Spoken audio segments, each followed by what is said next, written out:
అయినాక నేను నాతో ఉన్న గోల్డ్ బ్యాంకులో పెట్టుకున్నాను, కీర్తన గోల్డ్లో. ఆ డబ్బు బ్యాంకులో ఉన్నాయి, ఆంధ్ర బ్యాంకులోను. మా ఆయనకి హెల్త్ బాగాలేదంటే వాళ్ళు 2 రోజుల తర్వాత రా అన్నారు. బ్యాంకుకి వచ్చిన తర్వాత బుక్ పని చేయలేదు, అది పని చేయలేదు అని చెప్పి డ్రా చేసుకున్న టయానికి వెనక్కి లాక్కున్నారు. అంటే డబ్బులు ఆంధ్ర బ్యాంక్ లో పడినాయి మనవి, గోల్డ్ డబ్బు బ్యాంకులో 2 రోజుల తర్వాత రా బుక్ పని చేయలేదన్నారు. బ్యాంక్ ఎప్పుడు పోయినామా? బుధవారం నిన్న వచ్చిన. ఫస్ట్ ఎప్పుడు వచ్చినామా? సోమవారం బుధవారం రమ్మన్నారు. వచ్చిన తర్వాత ఓకే అయింది, డబ్బులు తీసుకోపో అన్నారు. అంతా రాసిన తర్వాత కరెక్ట్ డబ్బులు తీసుకున్న టయానికి లాక్కొని అది మొత్తం గీసేసి నన్ను బయటకు దొప్పేసినారు. కొట్టేకొచ్చినారు మేనేజర్ గాని. మేము డబ్బులు ఏమో మీరు లోన్ తీసుకున్నారు, గట్టిగా మాట్లాడినందుకు మీరు లోన్ తీసుకున్నారు, మేము ఆ డబ్బులు ఏమో ఎక్కడ చెప్పుకున్నారు చెప్పుకోకుండా మమ్మల్ని నెట్టేసినారు బయటకి.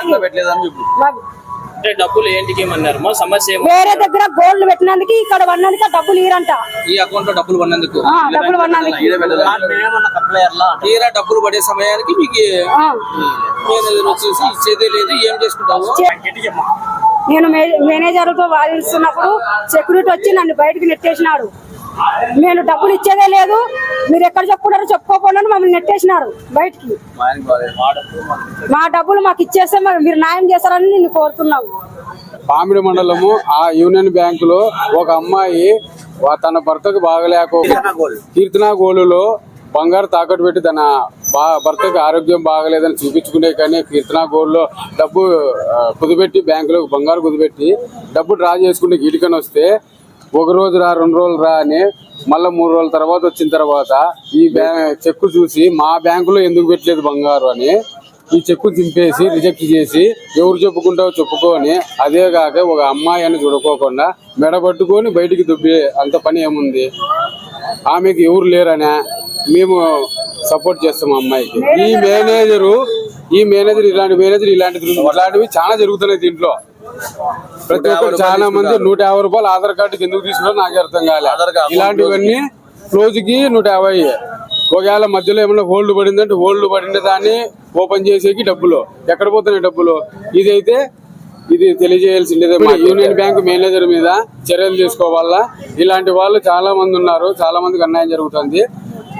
పై అధికారులు చర్యలు తీసుకొని వీళ్ళకి న్యాయం జరగాల, ప్రతి ఒక్కరు న్యాయం జరగాల, అది కోరుకుంటున్నా.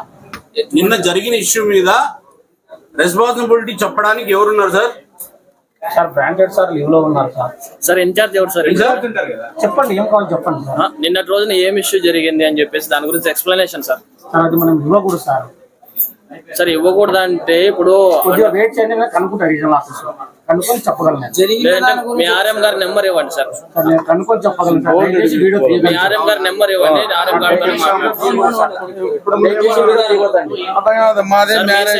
ఏం ఇష్యూ లేనప్పుడు మీరు ఏం జరిగిందో ఎగ్జాక్ట్ వివరణ ఇచ్చే ఏం ప్రాబ్లం సార్? ఇది మనం చెప్పకూడదు సార్, మనం గైడ్ లైన్స్ ఉంటాయి, మనం చెప్పాలి సార్. అంటే వేరే సార్ జరిగిన మీడియా ముందు మనకి చెప్పే రైట్ ఉండదు సార్. మనం ఆర్ఓ కనుక్కొని చెప్పగలము, మీడియాకి ఇవ్వచ్చా ఇవ్వకూడదు సార్. మరి మీ ఆర్ఎం గారి నంబర్ ఇస్తారా సార్? ఇచ్చే సార్ వచ్చినా సార్తో మాట్లాడాను సార్. సార్ మీ ఆర్ఎం గారి నంబర్ సరే సార్ ఇస్తాం.